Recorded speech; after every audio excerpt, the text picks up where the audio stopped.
episode of Chatty Broads with Bekah and Jess.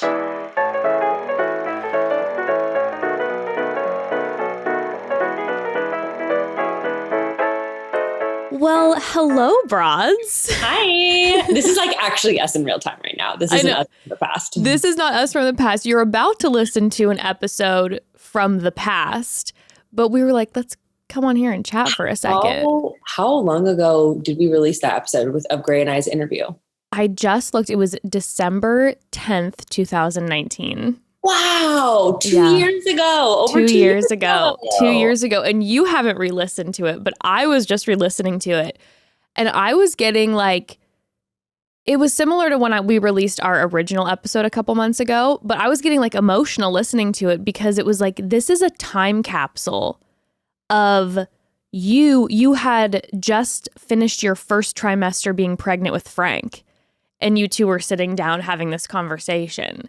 And it was cool too because I forgot that it wasn't just a conversation that was like, what is your guys' relationship like? This was like origin story, your guys' first date, the first couple weeks together, like when you guys first noticed each other, all these things, and then the struggles that came from there. And it was a deep dive. Wow. Cool. It was a deep dive. To it. Yeah, wow. Over 2 years ago. Frank wasn't even born yet, all of that. It's funny though, because I remember recording it. It just does not feel that long ago. Time flies. I know. And when I was listening to it too, I was like, oh my God, so much has changed. Like in the world has changed, but also pre-COVID, but also then your relationship with Grayston. Mm-hmm.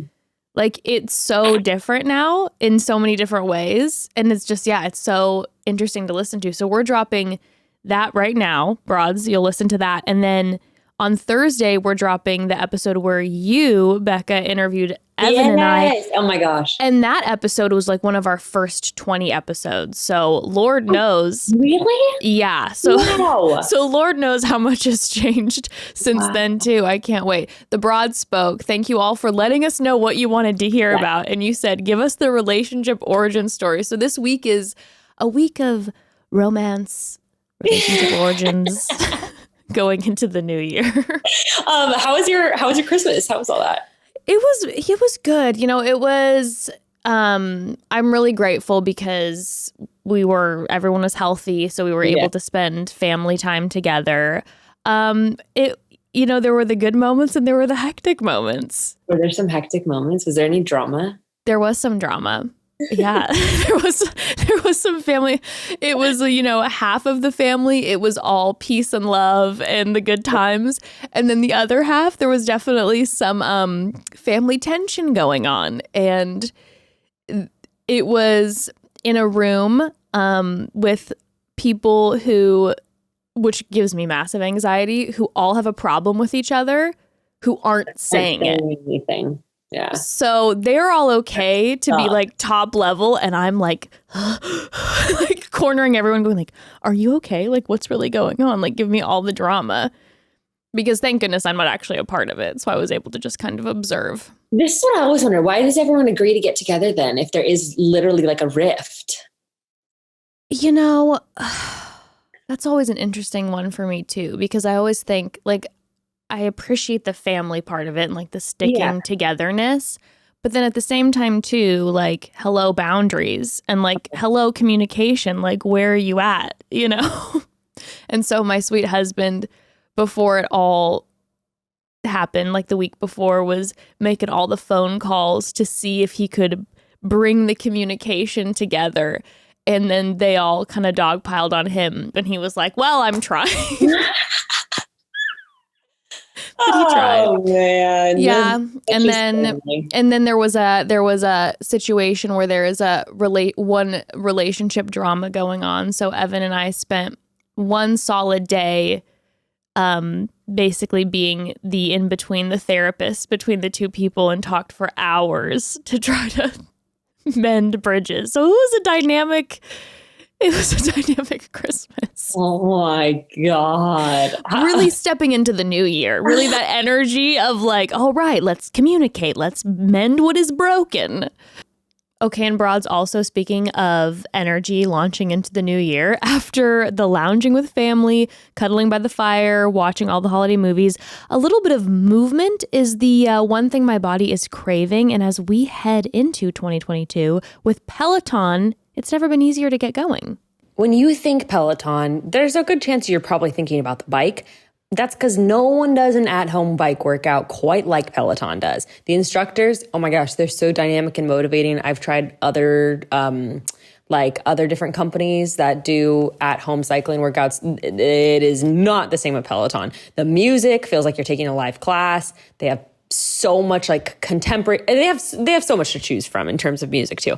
And no matter if you have 15 minutes or 50 minutes, there's a huge variety of classes to pick from. And if biking isn't your thing, there's a ton of other options to choose from, like yoga, bar, strength training, and Peloton's newest class style, boxing. And let me tell you, broads, the boxing classes are no joke. I recently started taking them, and sometimes I can have a hard time staying motivated with at-home workouts because my comfy couch is just merely feet away. But with Peloton, I stay engaged, and the workouts are so much fun. 30 minutes goes by in a blink, and I always end the workout feeling amazing. And also, this boxing class, it's made for everyone, all levels from expert to novice. Everyone enjoys a good sweat with Peloton. I'm having so much fun. For a limited time, try the Peloton app for free for 2 months, and it's just $12.99 a month after.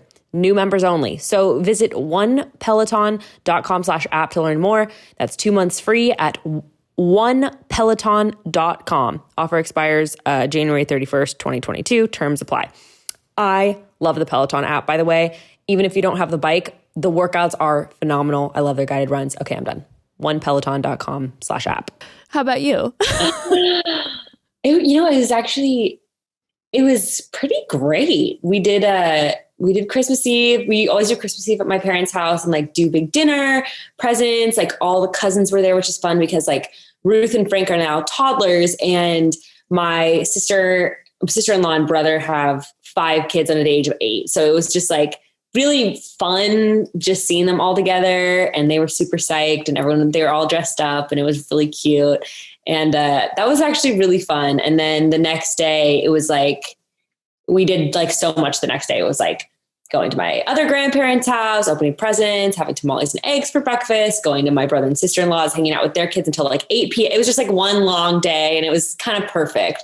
And then we went to my friend's house after the kids went to bed and like watched Mad Max and played board games. And it was just like, it was kind of so perfect. Fun. There were a couple moments for me where I had like 1 glass of wine on Christmas Eve, and I'm like calling my parents out about something that 100% did not, like, literally I made this comment, which I'm not even gonna go there, but I like made a comment, which I didn't say anything wrong. I think what I said was justified. I was just, bringing political stuff into it. And I just said one thing, and they both looked at me. It was like just as half the family was getting there, they looked at me and they were like, "Stop it.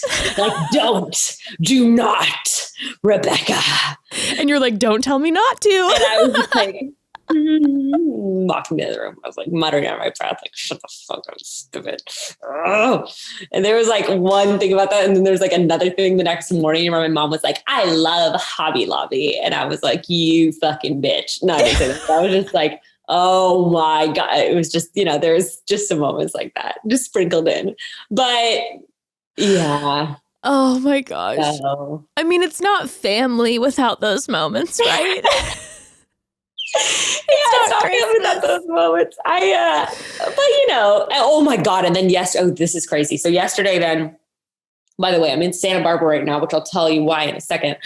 Cause we were in Fresno. So great. There's been like tons of snow in the mountains. Hallelujah. Bless. California's getting the rain and yes, snow. we are. So amazing. So I'm like, oh my God, let's go snowboarding. There's a ski resort I always used to snowboard at when I was younger in my teenage years. That's only like an hour and a half away from Fresno. So I'm like, let's go. It's going to be so much fun. So yesterday morning, like my parents agreed to babysit. We get a little thing of Jameson. We're going to head up the mountain. It's supposed to be an hour and a half. We get stuck like 30 minutes in a line for over an hour, like literally 5 to 10 minutes into the line. Like Grace says something to me, I say something back, and it unleashes like, oh no. you know, when you have like an argument with your partner that is like the argument of the decade, like it is like, and then everything gets pulled into and it. it's like literally like one of those crazy ones. Oh, because we were trapped in the car. So it's one of those crazy ones where you're like, it's like so dramatic. You're like screaming, crying, just like, like, you know, like just like so intense. You're slammed against the window, just sobbing.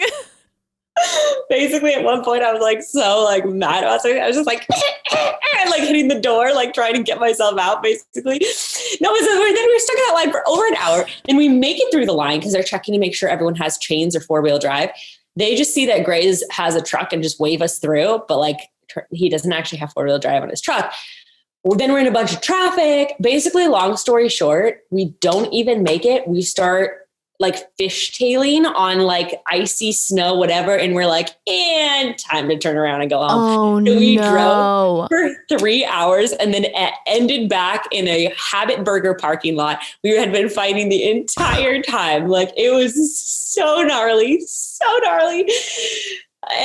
But we resolved things in the Habit Burger parking lot and went home. And we were like, we didn't even make it up the mountain. It was so crazy. But, you know, we got some things out there. I was like, was there resolve?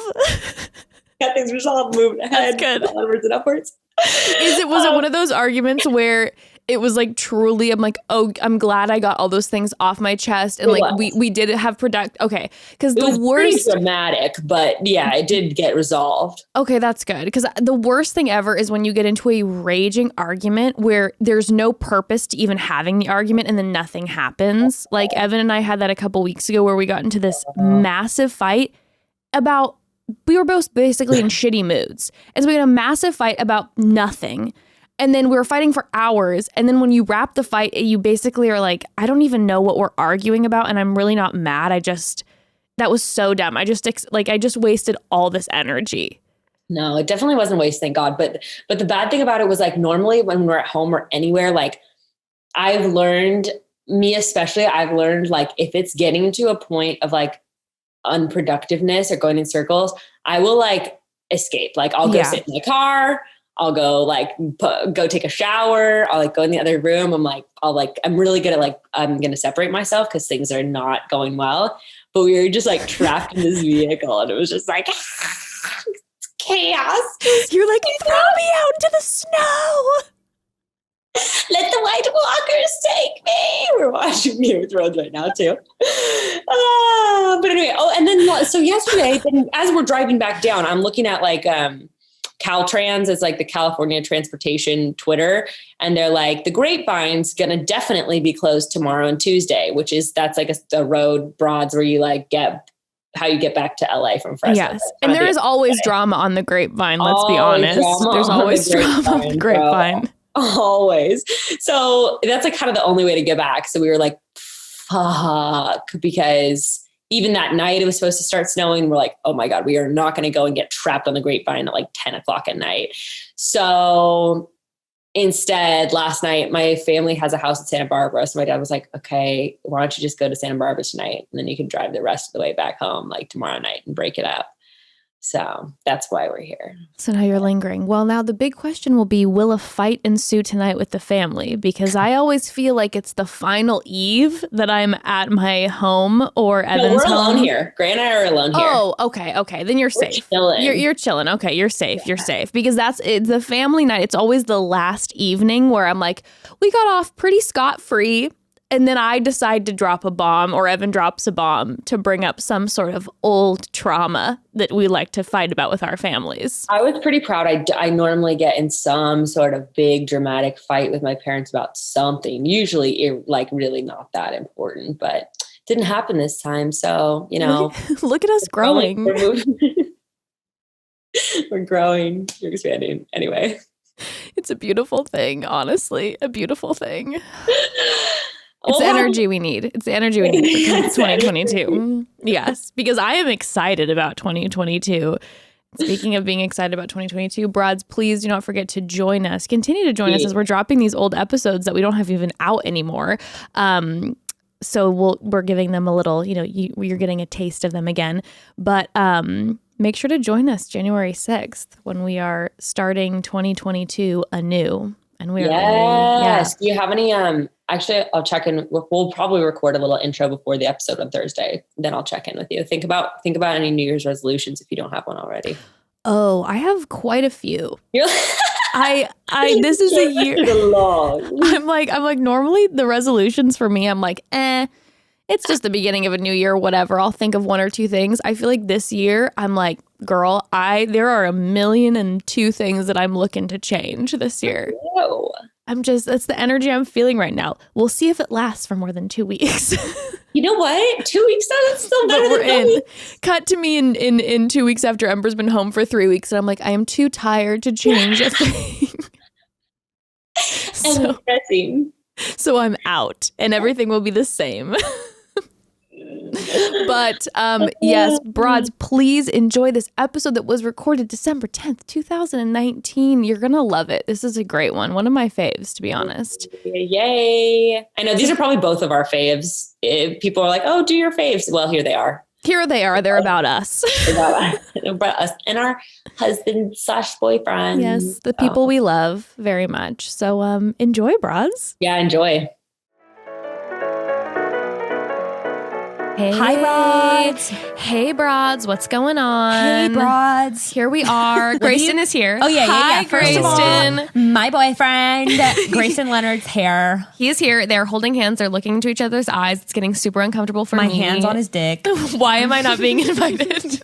So we haven't had an episode where Bekah and Grayston come on and really talk about the intimate details of your sex life.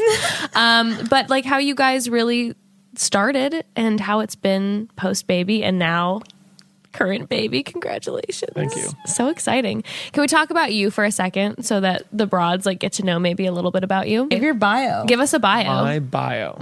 Is the link in bio? We're both frowning at it.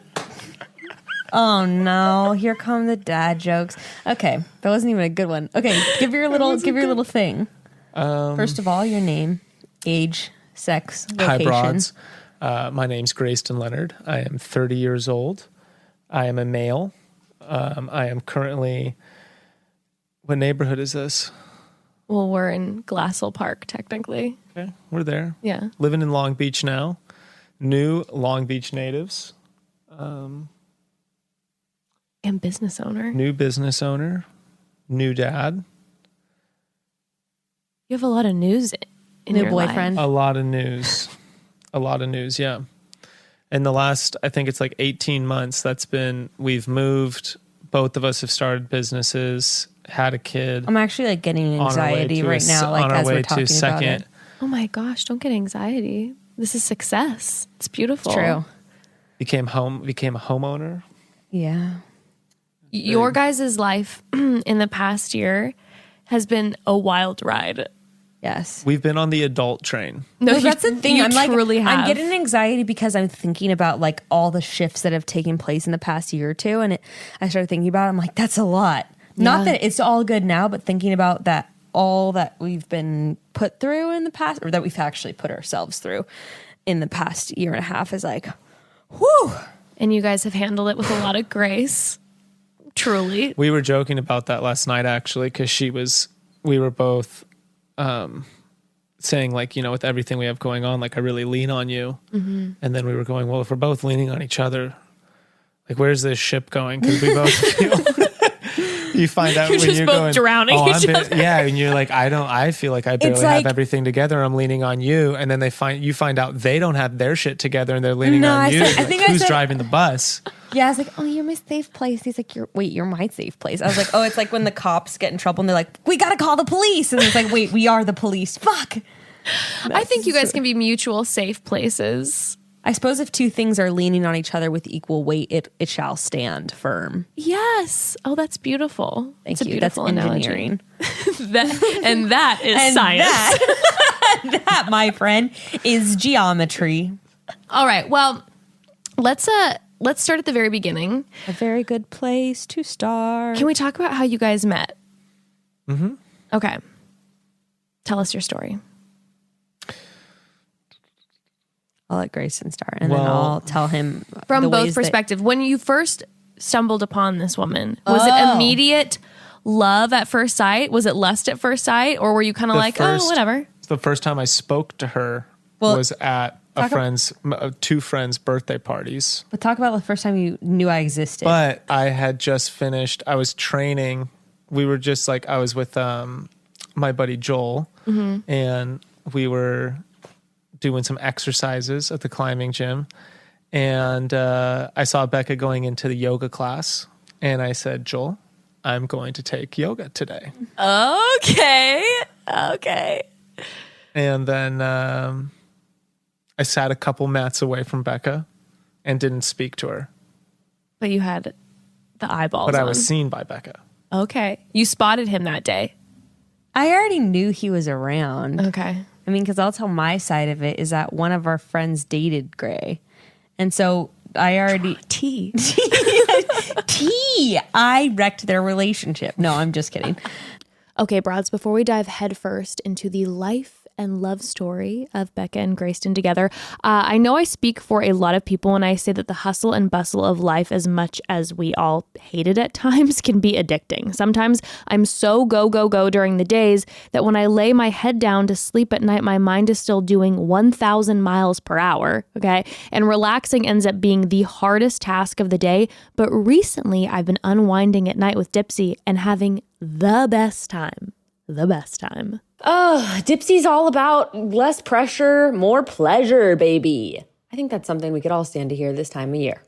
With Dipsy, you explore an entire app full of short, sexy audio and written stories designed to turn the world off and you on.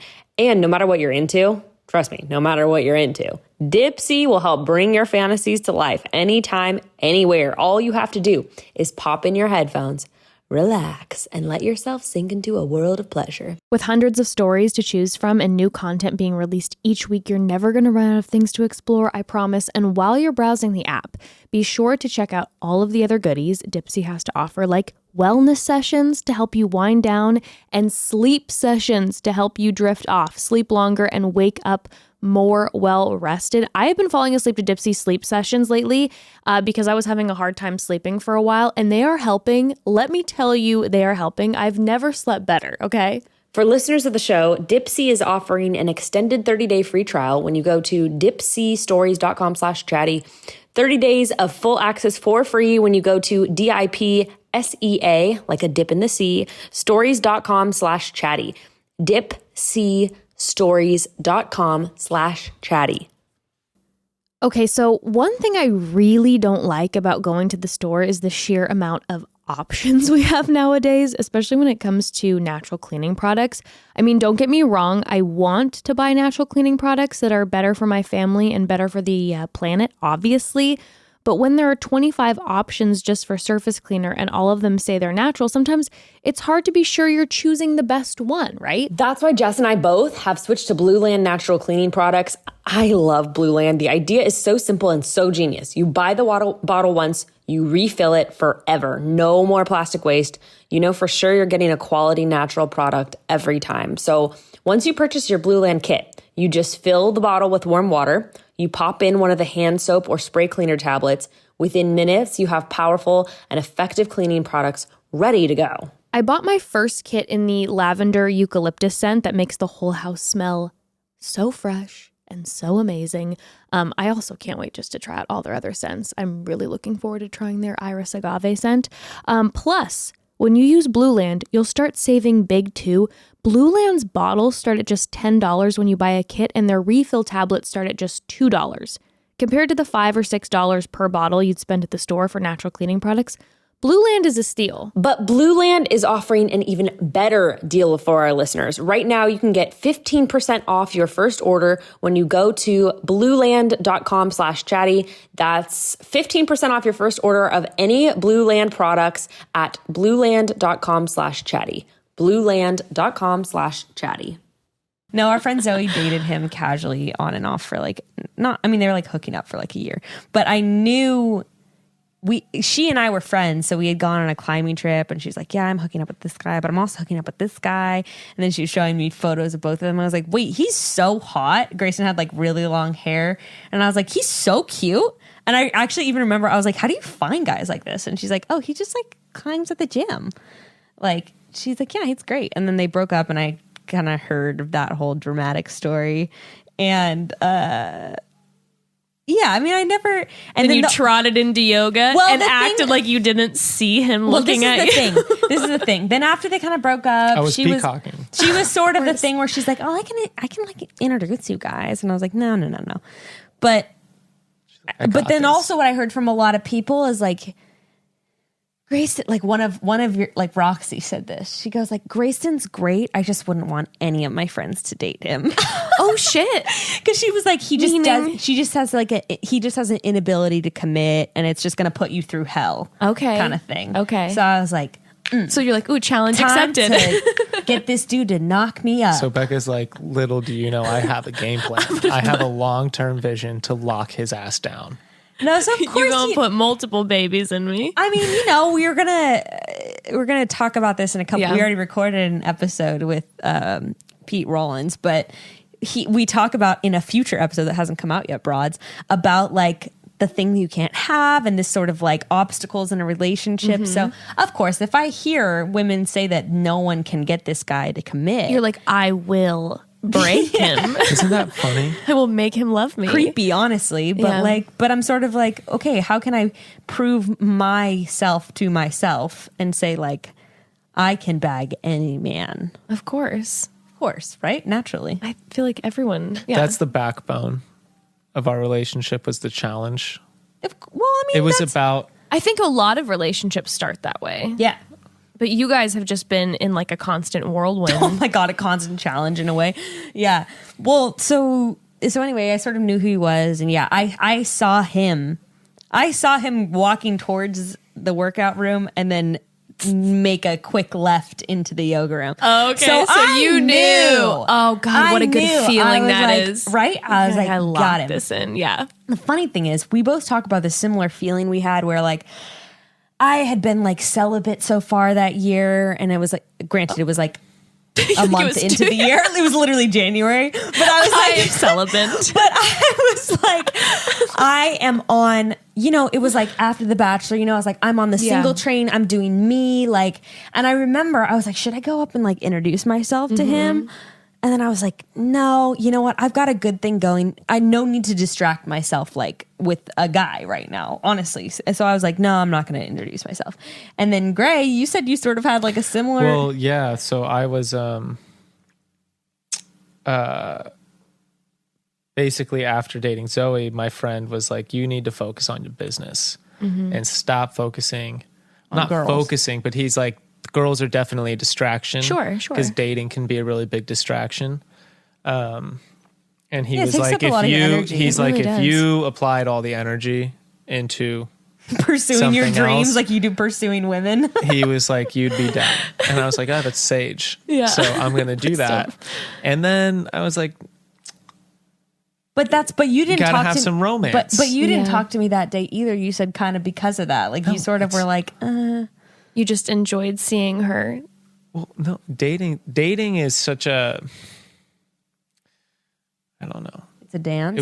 It was strategy, not talking to her in the yoga room. We had mutual friends. Sure. It's like we know of each other, We'll run into each other. but eventually. we'd never seen each other we'd never been in the same room. But you're gonna put yourself in her There mind's was a eye. level of interest. Sure. Yeah. But you can't rush those things. I If you think know that that's you're going to smart. see that person, if you know you're going to cross paths eventually, Yeah. you don't You're have to. And part of it was also me telling myself, like, this is a distraction. Sure. So if it's going to happen, like, you just let it happen. We don't have to like go out of our way. But I did find my ass in yoga, and I don't take yoga classes. And I was in there Becca's like, really committing to my half moon pose, really, really going for it, hoping she'd notice. So the funny thing is too, I remember, well, this happened on your end, Gray, which I like this part. I think it's kind of cute and sweet.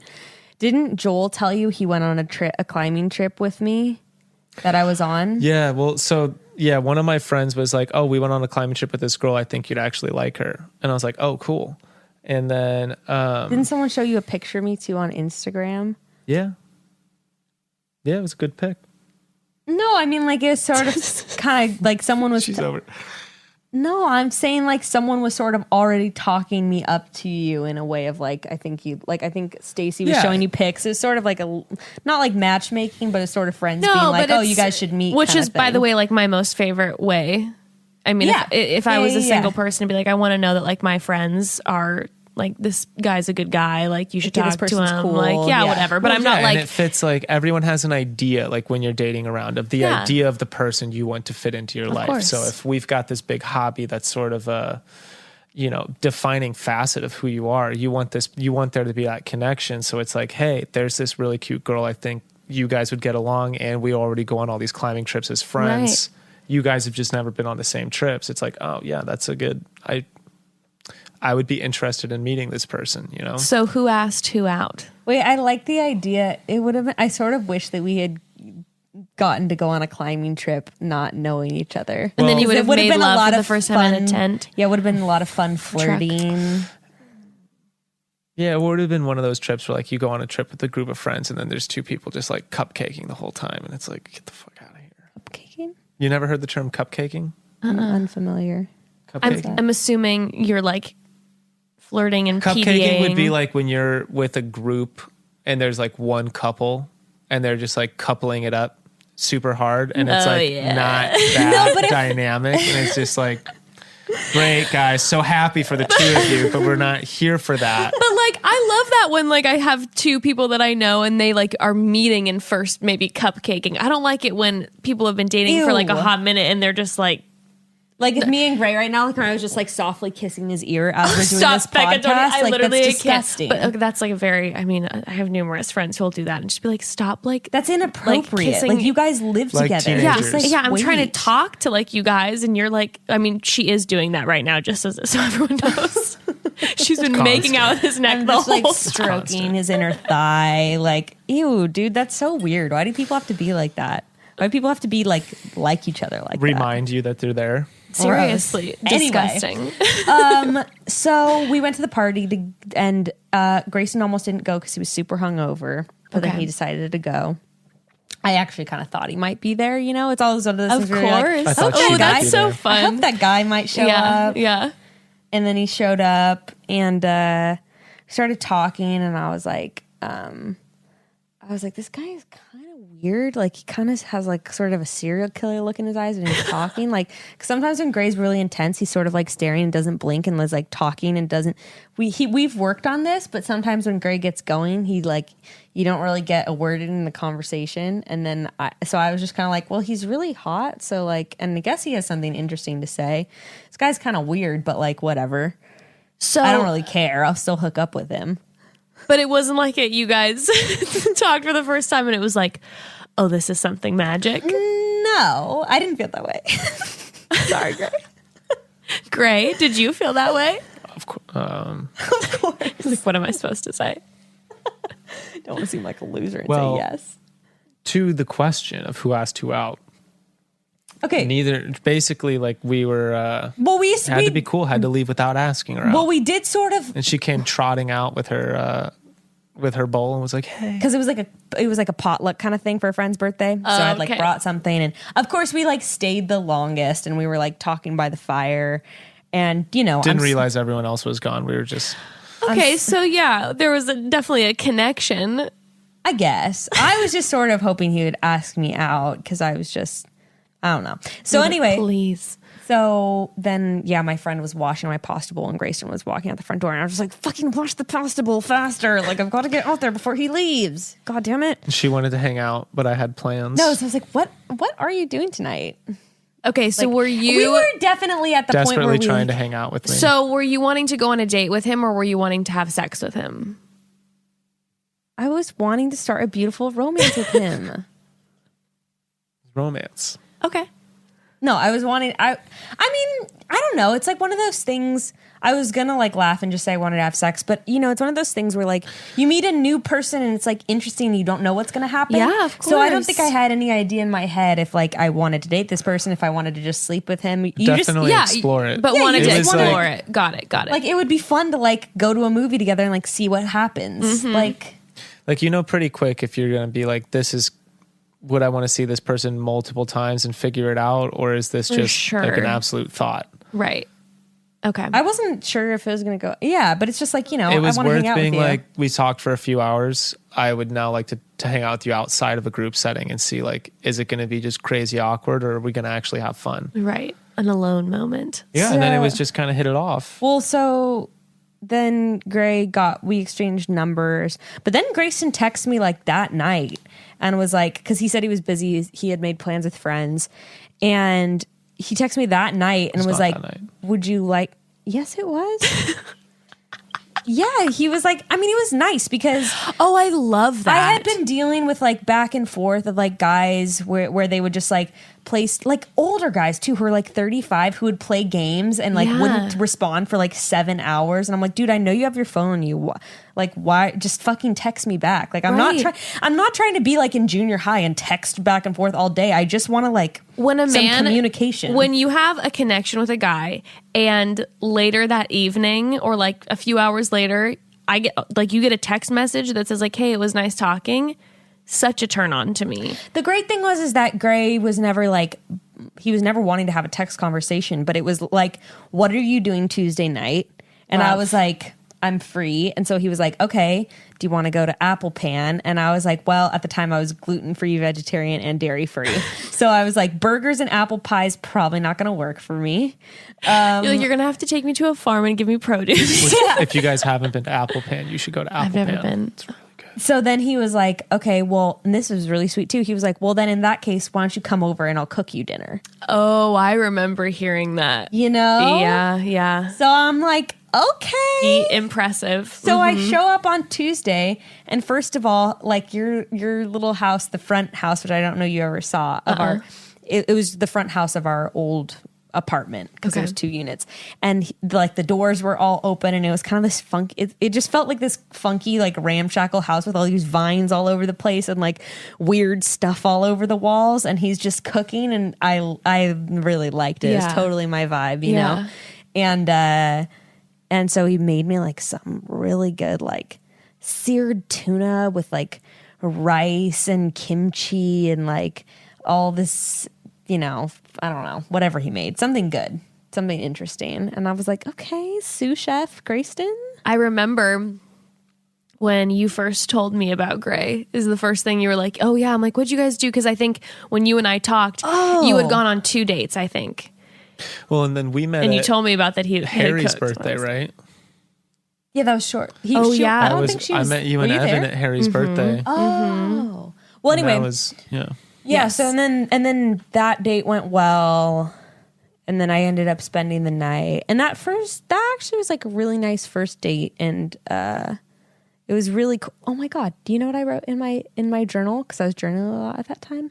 Oh my god, this is so sweet.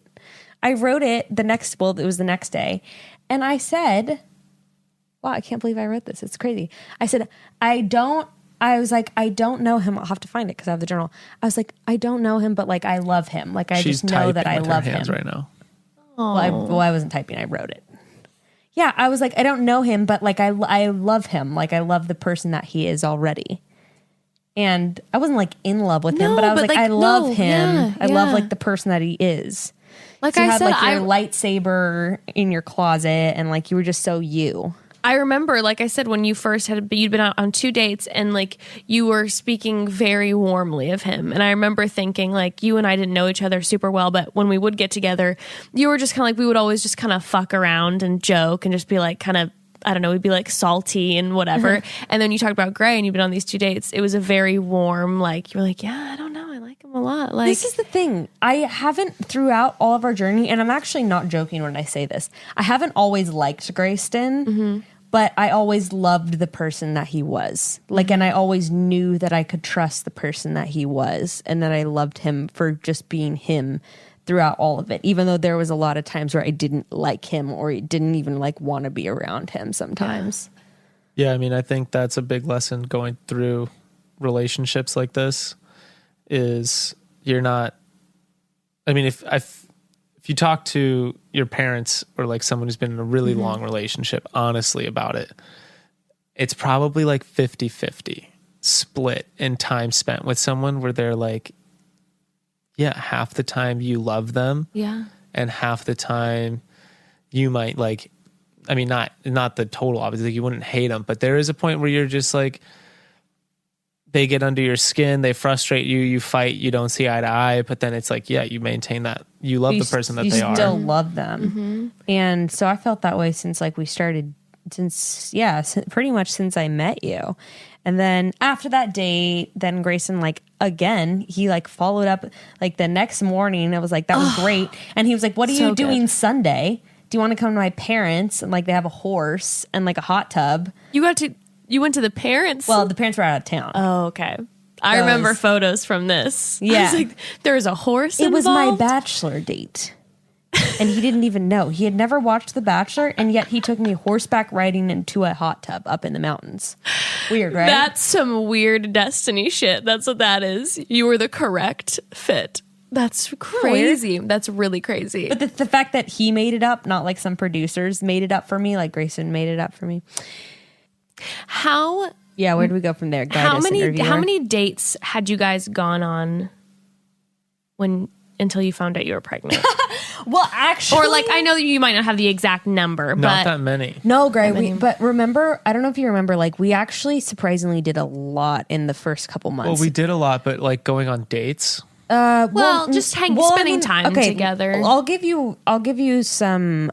We spent a lot of time really fast. Yeah.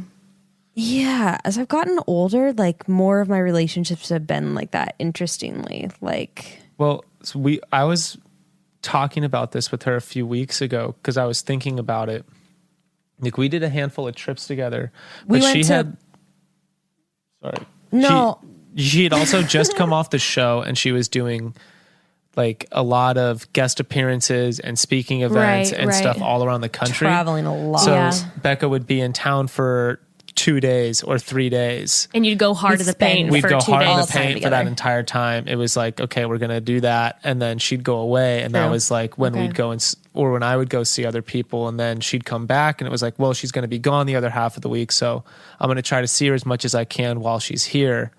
And then I had an excuse to go on a couple work trips. Well, I mean, so like within a couple weeks, we went to Red Rocks together with friends and went to Nevada, which was really fun. But that was like pretty quickly. And then we definitely went on a couple and that climbing was trips, just like up to Black Mountain. That was the start of hitting it off pretty hard. Was like we had been probably seeing each other for like less than 2 weeks, and we were like, yeah, let's go on a 2-day overnight trip as a double date with our friends pretty who are intimate really in quickly. a relationship. Like, you know, that's sort of a roll the dice of like, this could either be really great or we'll never talk to each other again. It could be the worst like long date ever. Yeah, and we hit it off really hard, and that was sort of the like 0 to 100 moment. Okay. Although I'm not gonna lie, like I have a tendency when I first get into relationships, I like look at all the best things and just really focus on those things. For Grayston, though, it was a big deal because Grayston has not had a long-term serious relationship pretty much ever. Yes, I wanted to talk about and he that. did have a fear of commitment. And so for him, he was like kind of stressing about the weekend. Where for me, I was like, whatever, it's gonna be fun. Like we're gonna hook up, we'll be with our friends, it's gonna be a good time. Whereas Gray was kind of like, Were you feeling it. Gray, like if we do this like double date weekend together, that I'm like basically telling her without actual words that I want to be in a relationship with like, you? Did that freak you out? I mean, I don't think there's a wrong answer. well, yeah, I mean, at that time, like, it was funny. What we were talking about in the beginning of this was how, I forget what we were talking about, but sort of the things you always pursue what seems like it's a really difficult thing to attain. Yeah. So, like, I would if someone we had been dating for, we'd gone on a couple dates over 2 weeks and then was instantly like, I'm head over heels in love with you, I'd be like, whoa, back up. I am not there. And second of all, even if I am there, I'm sure as hell not going to tell you in 2 weeks. Like I'm not going to let the desperation just ooze out of me, like get some friends, figure it out. Yeah. And like bide some time, let those things come out months later, Yeah. So yeah, I mean, like the idea, I was someone when I was dating, I was very cognizant of like, how much time are you spending with this person? How many days in a row are you doing this? What kind of message or signals is that sending? Do you want to send those signals? Wow. Okay. So there was a lot. Becca's just like, this is great. Going on a trip with her was like, I'm breaking that cycle. Yeah. Wow. And my thing for me has always been like, I'll go if he gets these signals that I'm into him and then I'm not, like whatever, I'll just dump him. Right. Like I don't give a fuck. And then, And for me, it was like, I'm going to break out of this sort of, mentality that I'd been in. Really? Was it conscious like that? Kind of. I mean, there was you had to override that normal programming of being like, no, don't do this. I think there's this idea of dating people just to date people, like intentionally staying single to have fun dating, as opposed to like inadvertently staying single, dating a lot, but like trying to find someone without forcing it. Of like, the whole point is to try and hopefully find that person that you're like, I want to keep doing this. And sometimes that's 3 times you see someone, sometimes it's a couple of months, and sometimes you immediately know that you want to really spend time. Had you been in that mode for the past few years? Like, were you looking for a serious relationship, or like not, or were you consciously keeping yourself out of that mentality? Well, I always thought in my mind was like, you can't go into something hoping it will be that serious relationship. Mm-hmm.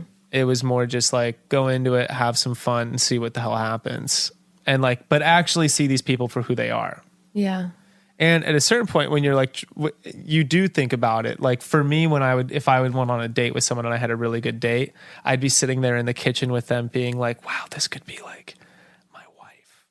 Like this, what would my, life flash into the future, like 30 years from now? Like what kind of mom would this person be? What does life look like with this person? And then you see them do something and you're like, oh, fuck no. Like you just... But I see you. I resonate. I feel like our Libra energy, we're overthinkers, and you put everything is very precious. So but the second that it's done, you're like, no. You have that moment and that first day, and you see this moment, and you're like, oh my gosh, like I can see myself running through the dandelion field with this person. It's so romantic. And then they click their jaw when they eat, and you're like, kill that's yourself. That's gonna be a hard pass. Get the hell away from me. Don't block the number, block all social media. They're a jaw clicker. And then you're like, that's a jaw clicker. Block that's all social media. It. Or you hear them pronounce a word one way. So and you're like, you say windmill? That was when I knew Deal it was breaker. over with Bekah. So when Bekah came to you and was like, I'm pregnant. Wait, so even before that, we went to Gray went to Utah, had a trip to Utah, and he like invited me. This is like 2 months in to go to Utah with him. So we went to like Utah for you guys a week. You guys were rolling in your relationship. I mean, when we went to Utah, like we drove in his car there, and it was like a 12-hour drive, and we camped out on the along the way in the back of his truck, and we like stayed in Airbnb together. This wasn't a situation of you guys like, I had gone on a couple dates, we had hooked up a few times, and then I got pregnant. It was like you guys were seeing each other. Yeah, but to be totally honest, like in the little bit of time leading, like in the couple weeks leading up to getting weird. Pregnant, it was weird because we were both in really weird personal transitions where he was going into his business stuff and was like, dude, I don't have emotional energy and time for this, even though I want to be in this. And for me, I was like figuring all sorts of shit out where I was like, I mean, think about this. This is like in April, May. This is towards the end of The Bachelor. Well, I'm like, no, do I want Paradise? Yeah, like the producers were hounding her to go on to Paradise. And we were talking about that. Yeah. She was originally going to go on the show, and it was this sort of idea of like when you date someone knowing they're going to go on vacation for 3 months. Yeah. And you're like, I was going to gonna say. and you're like, when well, you're this is abroad, the best no because I can rules. go into this thing. Like No I can strings dive attached, in yeah. head first and that they're was going to Grayston's leave. safe place. Yeah, I think you- in the beginning of this. You Gonna were go on confident. Paradise, Yeah, I and was you were gonna be confident that like free. even if you hurt this girl, she'd be springboarding off into like this success and all this goodness was coming her way. So it was probably not as much. Well, and it was also the stress. sort of like, we can end this thing and be like, well, like maybe when you get back, like we can, and then it's like, no, But then, dude, but then you're shit going to was go getting away. weird. We don't have to ever talk about it. Literally on the night Ruth was conceived, because shit got really weird. Like once we got back from Utah, because then it was like, I like you. But Yeah. but now so I started distancing myself, and I was just sort of like, this isn't working. Because you were like, yeah, but also like, I don't know. I was just like, I don't think this is gonna work. Like, I just don't think this is right between us. Like, I don't know. I was in another headspace, and I was just like, I don't think this is right. And I kept getting this sense, which is really interesting looking back on it, because I'm always like really heavy on intuition, and I swear I felt this intuition of like, if I continue on this relationship and like don't go for the things I want, this is gonna be bad. Like I'm gonna regret Really? this. This is not gonna end well. And I just know deep down in my heart that this has gotta end. And like that's how I felt. and that was the night before that you guys then had this conversation. No, and then just like no, but then I remember we had this really serious conversation at my house, and Gray was just like, "You've been so distant. Like, what do you want? Like, what the fuck are we doing?" And I think we ended up saying "I love you," or Grayston said "I love you." Really? Yeah. Oh, Well, it was weird. It was, so you made I did love. decide. Yeah, a but it was baby came. weird. there's this, like, for me, Wasn't that romantic? Bekah was on this like skyrocket of like opportunity. I Like, it was- was this yeah. like nonstop roller coaster ride of opportunity. But I was after also kind of opportunity. depressed at the same time. Like Yeah. I was And- sort of like purposeless, didn't know what the fuck I was doing. Well, it's weird because you say yes to everything. Because it was course. like, why would you say no in Yeah, this and point? you don't want to Do lose you the wanna- opportunity in the moment. of course. Exactly. And then it was this idea of me being very consciously aware of like, this girl's entire life is changing for the better, like economically for sure. Of like, who am I to be like, don't go on this show. Yeah, and I was starting to Don't like, promote this like public. and I was like starting to go on auditions for like Netflix shows and stuff like that, like bigger stuff. and it was like, yeah, I'm gonna, me dating her for 2 months, I'm gonna be like, don't go on those, don't take those opportunities for us. It was like, who the hell am I to put my foot down? So it was sort of a like, what do you want?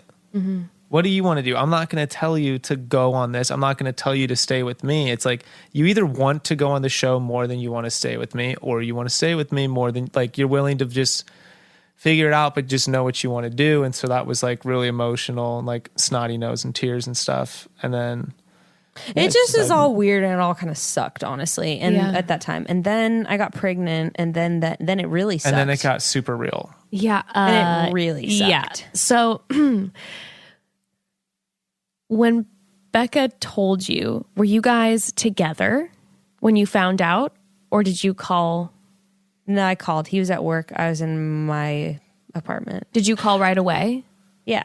Well, Okay. there was the, like, we both knew she might be. We didn't Yeah, know for because I certain. told him not to pull out. Okay. Let's just make that clear. And then I figured out, because I was like, We all know that moment. We've all done well, it. because I was Guys- like very Guys, when loosely that moment, some moments are meant to be lived in. Sometimes when you're living in the moment and someone tells you to do something like, don't pull out, consider not living in that moment. Not that Ruth isn't a precious part of our Did you? lives. Did you tell him to not pull I out? was Ruth. loosely tracking my cycle and like, but not really paying attention. And like in the past, if I was around my period, I'd be like, it's fine. You don't have to pull out. And I was loosely tracking. And then basically I told him not to pull out because like, it's probably fine. And then I looked and I was ovulating the next day on my tracker. That was Holy it. shit.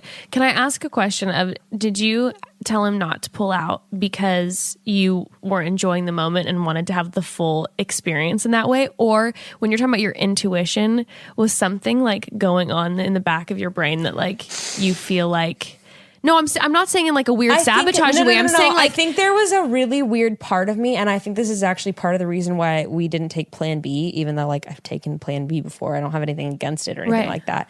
There was like a weird part of me that was like, what if this like, well, what if I wonder if I could get pregnant, and which like doesn't make any sense. And it wasn't like I want to be pregnant. It was just like, I wonder like what would happen. And it was this very like that was a very distant thought in the back of my head for sure. Of like, you know, that thing where you're like, could this be possible? And then, but then reality hits and you're like, wait, yep, this is very possible, you fucking idiot. Of course, you're ovulating. Like, so you knew. Because we both can't even explain why I didn't go and take Plan B the next day. Yeah. It doesn't make any sense. It's so stupid. And then, yeah, so I took a pregnancy test right before my period started.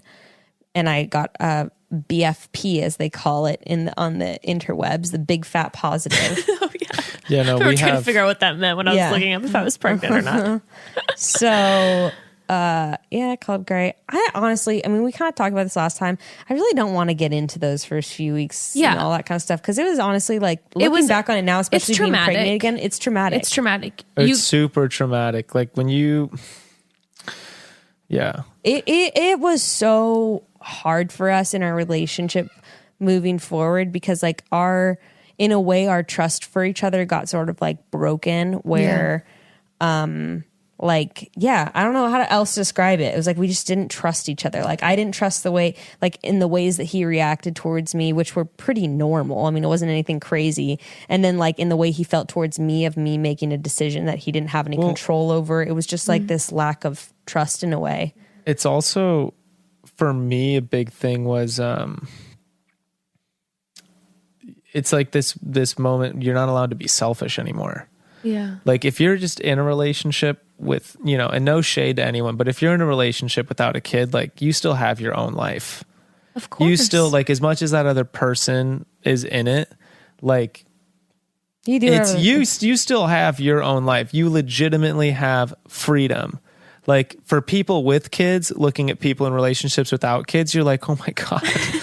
Like it definitely changes. You are free. You can do whatever you want at any moment. It's incredible. And then when you have a kid with someone, you're like, this isn't me anymore. This is us. Yeah, and now you can't be selfish. There's no selfishness anymore. Yeah, really. and I don't mean this like I'm not trying to be funny and throw shade, but you had been living years and years of just getting to be fully selfish, like even completely, and not even being in a serious relationship, because even that was a big shift for him too, where I'd be like, okay, can you let me know if you're going on a fucking trip for a week? Like, not that you owe this to me, right, but like, because why would you do that? Because you haven't done it in the past, right? It's like, it's not like you owe that to me, but like when you're in a relationship, you kind of like consider people, or if you like say you're gonna come over later and then you just don't do stuff. You know? I would make like ambivalent. Like I would just be like, I don't know, like maybe we'll do something. Get together. Maybe later, I'll see you next week. I would go out of town or something, and she'd be like, what the hell? And I was like, what do you like? Chill out. Yeah. Like you go on trips all the time. I'm going on a trip with my friends. Like I'll see you in a week. So in like one like foul swoop, you had like the first serious Super relationship committed. and you're a father. Yeah. Were you super anxious? There was a And big the mix business. of things. And the business. See, that was the other side The of business was like one of the biggest So parts of it, Grayston to be was honest. starting the gym and This climbing gym. the climbing Long Beach gym. Rising, shout And out. if you've ever started a large business, Any kind of business. but this business is huge. But your business is big and you're having to deal with Yeah, I have like literally I have like a lot of people involved in this. Like I am responsible to a lot of like managing a bunch of portfolios. I'm responsible to other people, not just to myself, to succeed in this business. So it's like actually a decent amount of other people and who so, are like invested. Yeah. So this isn't, you start a business because it's what you want to do, but the responsibilities like are to other people. It's like, it's a very unselfish thing. Like as much as I am my own boss, I'm working for I'm working for these other means. Right. So to then have something like a kid, like what was happening in my brain was like, I was suddenly conflicted between where do I put my energy? And now like I'd always wanted to be a dad. The thought of having a kid wasn't like, I'd always wanted to, but the idea of having one unprepared, like unexpectedly, was nightmarish to me because I was also like, what a worse time. because I'm You so had so much. concerned about this. I have no idea. I'm doing this for the first time. This is consuming all of my emotional waking and like mental energy. And now I'm supposed to be there for this person. Like, this is exactly what I'm not supposed to be doing while starting a business. At least that's what I thought. It was actually the best thing for me because it just was like narrowing of the, like really narrowed my focus of like, there are two things that matter the most in my life right now is like being there for Bekah and starting this business.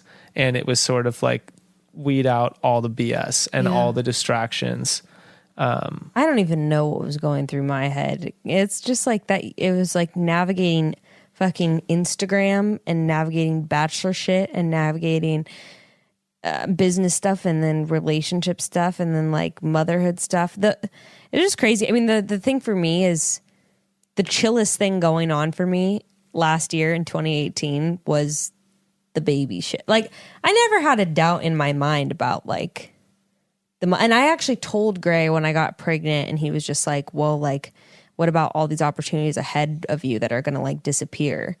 And I was like, I don't know. Like, she kind of blew me away with that one. Yeah. I said, like, I don't know. Like, I feel like this is, and this sounds selfish. Like, I'm not saying that like we had a kid so that I could get motivated, but I was like, I can't think of anything that would like give me a greater purpose. Like, Of course. and I guess that, I mean, it sounds sort of selfish to like bring a kid in the world so you can have a purpose. But I knew that like, Well, you wanted children. my dad told me like, you've always wanted to be a mom. Like, this is what you've always I wanted. mean, I think it's hard to rationalize decisions like deciding to do something like that. These are not, it's not a logical decision. It's like It's very true. It's like a gut check Yep. decision of, you know, the odds, or not the odds, but you're looking at the obstacles that are ahead of you. You're looking at the challenges that already exist in your life, and you're trying to think of the ones that may come up. Right. And it's like, it ultimately doesn't matter. You know, pretty fast, like, are you gonna be a mom? Or are you Which gonna is why do it's this? important that people don't judge other people's decisions, because there are so many factors going on in everyone's personal life. Like, at the end of the day, I know that when you guys announced that you guys got backlash and you were dealing with people who were like, is it responsible and all that? And it's like, people don't understand that there were so many hours. I mean, and I don't even know, because I'm just was a friend, and we were just, starting to become friends. And this is then like after the podcast when you were, 6, 7 months pregnant. The vast amount of hours and tears and decisions and conversations that went into this. This is not some knee-jerk thing. Like, it's important for people to know that, like, it's very different for each individual experiencing something like 100%. And, I think for us, the stress came from two, like, as much as we don't have to justify that choice to anyone, we did feel like we needed to justify it to ourselves. Even like to friends in LA, like the concept of that, like for one, the concept of, which is so funny, the concept of having a kid at 23 in LA bewildering for people. It's like, I'm sorry, what? That alone. But then for us to be in a new relationship with all this shit going on and In the people being limelight. like, and you decided to do this? Like, you fucking idiots? What the fuck are you It freaked doing? people out, I think. Okay, broads, interrupting one more time. Do your 2022 goals include some lofty financial dreams? Maybe you want to buy your first home or pay off your credit card debt, or maybe you just have a big project that may require some outside funding, like a personal loan. I speak from personal experience when I say I know that all of those things may bring some unwanted stress and anxiety. But breathe easy, because Credit Karma is here to help. With Credit Karma, big financial milestones are a breeze. You can check out multiple loan offers side by side. You can even see your approval odds, so you can choose offers that are more likely to get approved, and you can apply with confidence.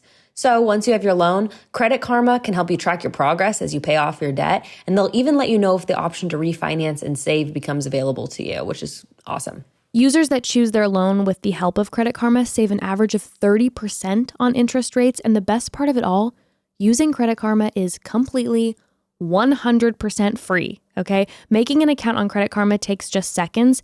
And listen to this, it has no effect on your credit score at all, which is huge. I love using Credit Karma to track my finances, and knowing that a trusted source like Credit Karma can help me choose a loan when I need it makes the entire process a whole lot less intimidating. If you're ready to apply, head to creditkarma.com/loan offers to see personalized offers with your approval odds right now. Go to creditkarma.com/loan offers to find the loan for you.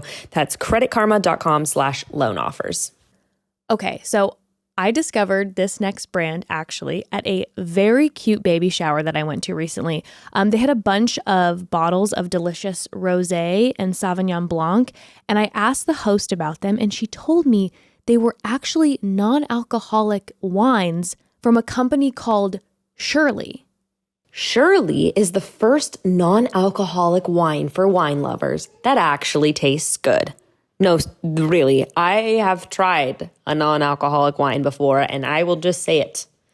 It was really gross, like drinking grape juice from a fancy bottle. But Shirley is really, really so different. There are 4 different varieties to choose from. They have a rosé, they have a Sauv Blanc, a Pinot Noir, or my personal favorite, the sparkling white, and all of the bottles have really amazing flavor profiles. There are so many reasons you may choose not to drink too. I know for myself, sometimes I want to unwind after a long day with a glass of wine, but I'm not looking for that foggy brain the next morning.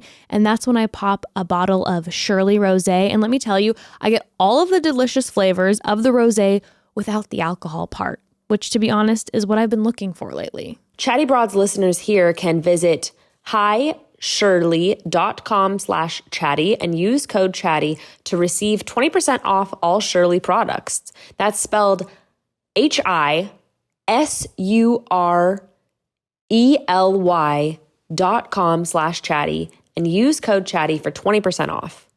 Yeah. Okay, I mean, she freaked me out. And it was this, I remember telling her, if I was 23 years old with the opportunities you had, I wouldn't be in a relationship. I would be off. Like, I'd be traveling nonstop. I'd be doing all these things. And instead, like, you want to go back to school and be pregnant. I don't know. Like, it's like, I think a lot of people misunderstand like the kind of person I am. And like, I don't know. I like to have fun and I like to be risky and like have adventures and all that kind of stuff. But it's like not my personality to like fuck around and like party and shit for my 20s. Different kinds of risky adventures. Like someone else's risky like adventure, you know, might be like, I'm going to go to Indonesia for 3 weeks with some guy. And hopefully there'll be some, I'm going to try bungee jumping or some girl. And there she's like, I'm going to start a family and I'm going to do this. And I'm going to go, I'm going to go to school pregnant. Yeah. Like, you do all the hardest things possible. The exciting she's always loved to It'll be an adventure. Yeah, the exciting thing for me is like, how can I make these like seemingly mundane things me? And like through all of this, like I'm still me and I still have fun and I still have like I think I've been lucky in that I don't feel like I've struggled with my personal identity through this journey into motherhood. And that's been like a real, like blessing for me. We hit the lottery, the fact that we are still having fun together. Like we totally beat the odds. I don't know. I think we need to give ourselves more credit than that, because the truth is like going through like the pregnancy stuff is like, it was not fun times. And we admitted it recently that like both of us didn't really want to be together like at all. We're giving ourselves a big pat on the back. Can I ask a question? When did you guys decide, once Bekah, you decided that you were ready to be a mom, when did you guys decide that you were going to stay together? I don't think it wasn't really an option. I don't think there was ever like really a conscious decision. Like it was sort of like, okay, so I guess now we move in together and like we try to make this work. I'm actually glad you asked that, because that was probably the biggest stress point on our relationship, was why my reasons, for her, she was like, you were so like unwavering in the like, well, you're not going anywhere, even though we would have these conversations where Bekah would say, what do you want? And I'd be like, don't ask me that, because it's not my choice. Yeah. I'm sort of along for the ride of whatever you're going to do, I'm going to react to. And I'm letting you know, like, I'm not going anywhere if this happens, because that's not an option for me. It's like, if I'm going to stick around and like, see the end of this story we which started. I vastly I'm going to be a respect, dad if that's what we're doing. And then That was never an option for But for Grayston. It was like, her- I'm gonna be a present dad. for her, it was like, well, then what the fuck is our relationship? Is it just a responsibility? Is it just an Are you obligation? just with me because you are we just in deciding to be a dad? Is this Right. contractual at this point? Yeah, like we're living together just because Do you're. Yeah. like, and then that's Convenience. really hard when you're with someone of like, are you okay being with somebody where your journey might be that we grew to like love each other, or that like I fell in love with this person and then we did this? It's like we both had to accept the fact that our narrative was going to be like, we're going to work Yeah. at our relationship, But I and don't we're know, going to work hard for it, and we're going to like, I don't know how you felt, but I felt if I'm being completely truthful, I think I felt in that first year like I had a bit of an escape plan, like going out. I was like, all right, so we're gonna do this, and maybe like a year after this baby's born, like maybe we'll part ways and we'll live close to each other, and still we'll think both be about in it. each Shut up. And like we'll live on the same street, and we'll have Yeah. equal time with the baby. Like We would I have- was always You were thinking we planned would out. have always. full conversations about it. Yeah. There was at one point a legitimate plan was on the table of like, we're gonna get through year number 1 together. I remember you told me that. and Becca. then I'm we're gonna you guys like, have, yeah. we have an agreement that we'll live within a certain type of mileage of each other. But we had a full thing that we were like, we're There wasn't much sticking it hope, out, you know? for this, and then. If we part ways, we're going to part ways as friends. We're not, because we got to raise this kid together. I did always know that, and we had talked about this, and we still say this. Like, if we were to ever break up, and we still feel this way, like we would not be like the vindictive couple that would be like pulling the No. kid back and forth, like trying to get full custody. Like that's just But not I us. think though, if I can say something No, to our and even if it listeners, was though, us, our parents wouldn't let us do that. That's true. but I think something that's important for the listeners to know is, I when you say that, I would like as a spectator wholeheartedly believe it. But I think something about your guys' relationship that you guys did so beautifully, regardless of like that it came about in a shock, is that you guys have been, as what I've seen, so communicative from the beginning and being really blatantly honest about the fact like, hey, I don't know if this is going to work long term, instead of just keeping your mouth shut and kind of being like, we're going to try to make this look IG perfect and be like just super like, okay, we'll figure out how this is going to work, but I'm not going to explain my struggle. There's something that was so beautiful about how honest you guys were with each other, even though it might have not been like easy or like the cookie cutter way to do it, that I believe and I was like watching it going, oh, if they decide after Ruth is born, like they don't want to be together, it will be a break in which Ruth will know how loved she is, and you guys will continue to love each other as human beings. Yeah. Because, and I think if listeners, and if you end up in a situation like this, the communication was beautiful between the two of you and always has been from the outside. Well, yeah, and I also think you gotta like ask yourself, do I really care about and love this person? And like my thing was, even if Gray was to like, even now, if he was to like cheat on me and do something terrible, like I'd still care about him, and like I would still care about Ruth, and I would still want, like, I still know, man, I saw somebody do a post about this on Instagram, and she was like, when me and my first husband broke up, no one asked if he was a good father. They just like pushed me to like try to get full custody. And she's like, the truth is though, if I was being honest with myself, like my ex-husband was a good fucking father. And like, she's like, I never felt like I had the right to deprive my child of a good father. And like I definitely felt that way, where like there's no way I would like try to take away my child from a father that like loves her and that like takes care of her and cherishes her. Like no matter what he'd do to me, like nothing's gonna come in the way of knowing that he is a good parent to my children. Yeah. But we were also like, if we're just fighting, if neither one of us wants to be in this, What are we doing? what's the like? What kind of? Why would we stick around to raise a kid Right. in that thing? And Like, it- let's just both be happy. And it was hard too, because like we said this recently, where it's like we both admitted that we were both saying like I love you, and we are just trying to kind of convince ourselves, where you're like I love you so much, in your head you're like I think I love this person so much, like I want to like this person, but I don't really that much. But that's why I think it's like it was. We were both. We both really place a lot of value on honesty which sounds like, oh, I'm just going to place value on honesty. But Yeah, it is like, cliche. it is really hard. It may to sound find cliche, someone- but a lot of people don't do it. I mean, let's be real. No, and it's sort of like that's what you do owe someone in that situation is like, it took me a long time to get comfortable telling her that I'm talking about my doubts between us.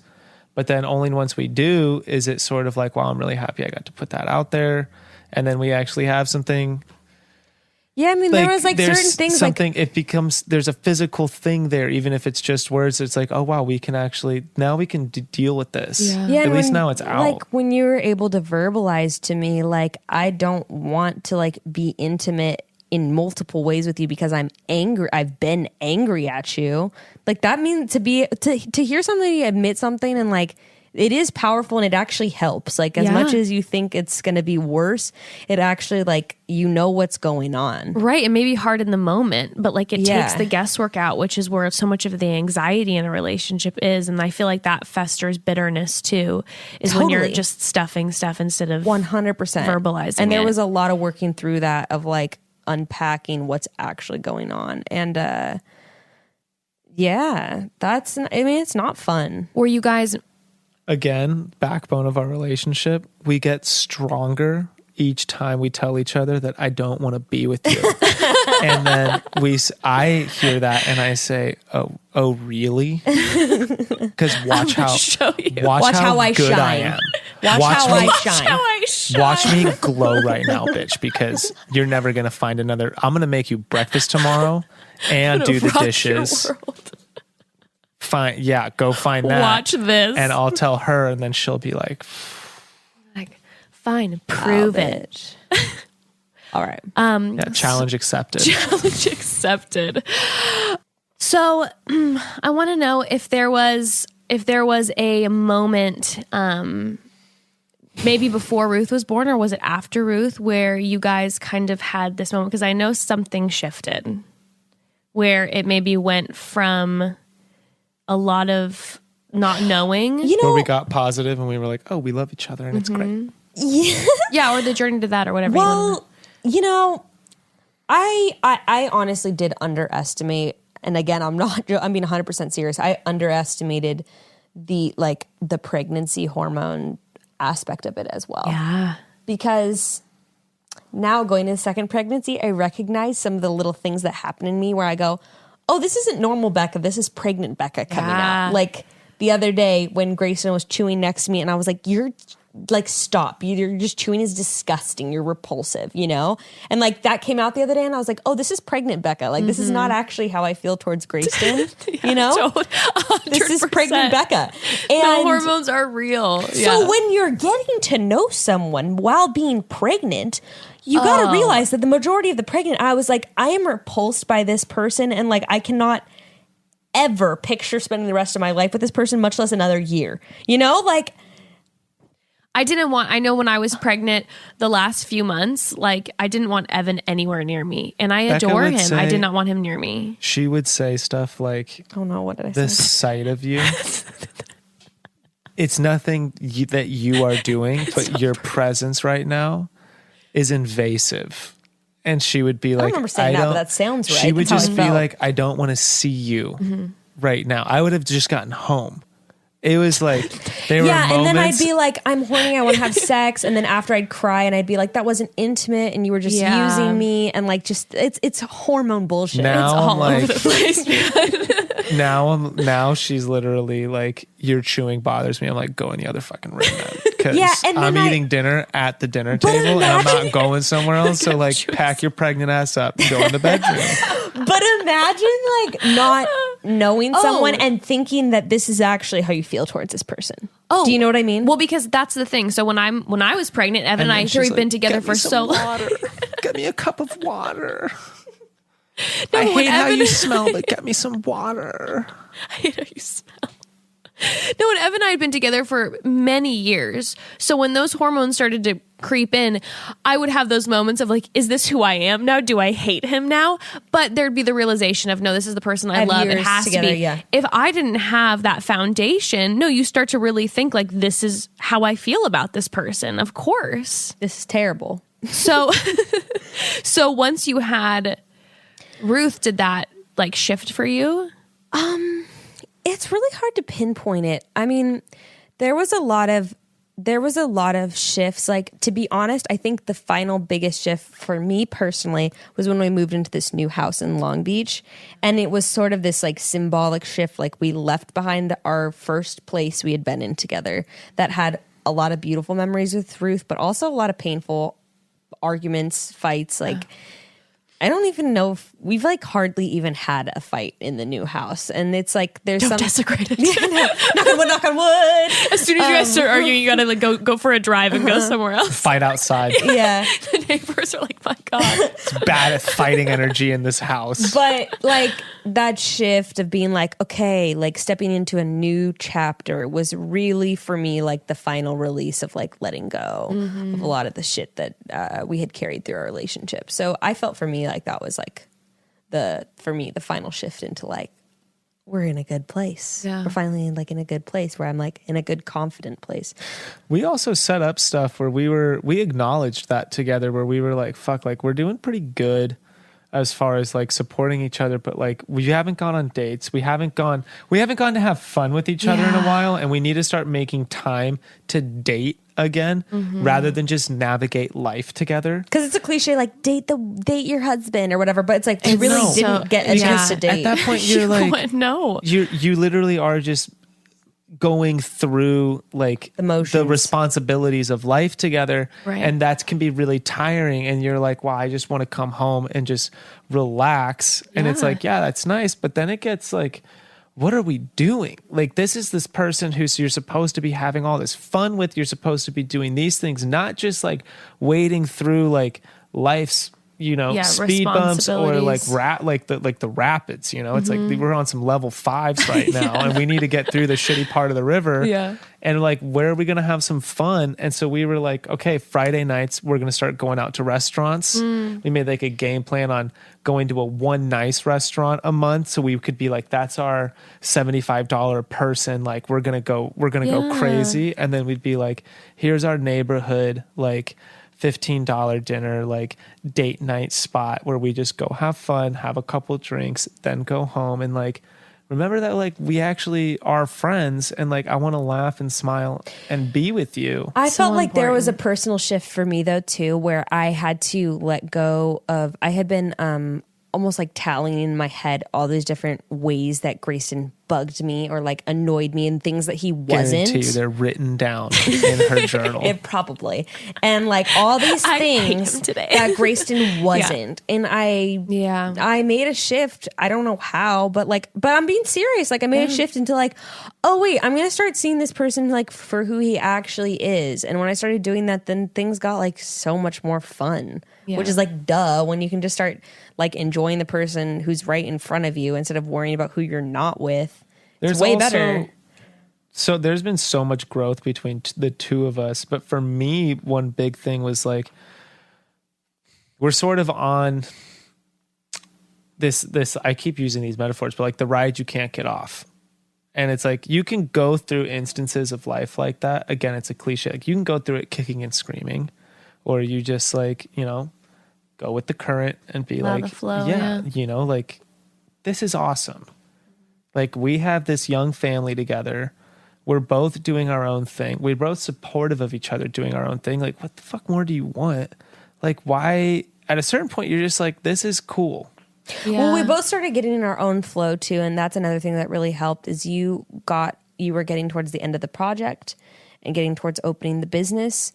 I was really in 2019 have gotten into the flow of like my shit, the podcast with other personal business stuff, and like getting into the flow of like what I want. I have my shit. I'm not awash anymore in this world of not knowing what I'm gonna do and what there's my a little more scheduling is. like in for your brain. I know what I want. I know what my goals are for the near future. We're also like changing identities. Both of us, I think that's a big thing, was our relationship started really like the pregnancy, her coming off the show, me starting this was like we were going through huge identity shifts. You guys were, regardless of a baby, were going through huge identity shifts. And so like then let alone add that. The idea of like when did we start being able to like really have fun with each other again, or like really start recognizing that we loved each other, was when I think we both kind of like were able to be like, oh, I love me now. Yeah. And I understand, or like, I understand who I am now, and I'm accepting who I am now. I'm accepting my new role as her partner and Ruth's dad and like the owner of this business and like someone's boss. I think that's part of the reason why Ruth being born did help us shift so much too, is that we now had new identities that we got to share together. We had a new identity we were both coming into as parents. And it was like so cool to be like, yeah, and really believe it and be like, yeah, you're a good dad. And like, yeah, you're a good mom. And it's like, go team. We're both like now parents. Like, you know, we were in that together. Yeah, we make sure to tell each other we're like really proud of each other all the time, and to be like, encourage them of like, go do this. I mean, I'm such a cheerleader for her and when you're not around of like, never when she's around. Never. No, you got to keep her guessing. Exactly.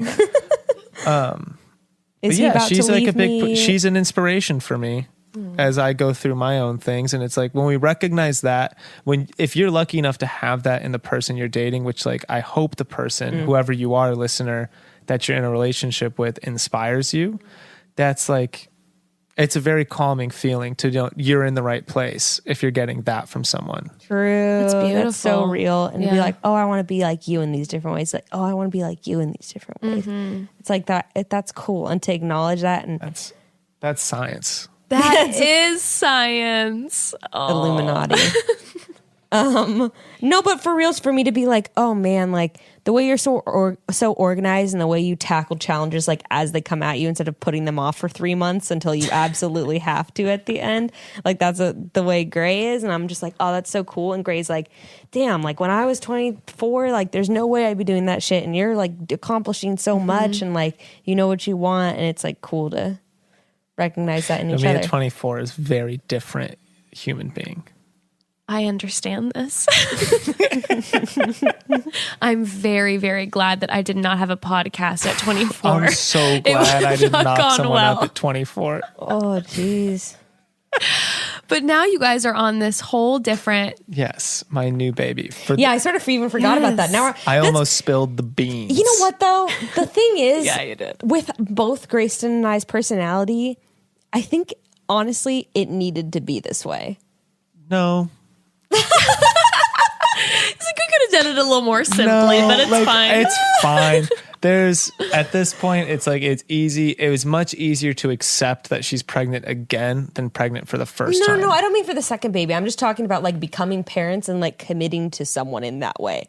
Like, I honestly don't, I think I always would have talked myself out of like formally committing to someone. Like, I always would have been a better person. You would have been that way. You had never been in a super serious relationship. I don't know if I ever would. The universe have made if you guys. It wasn't. Yeah. For the universe. I what is it?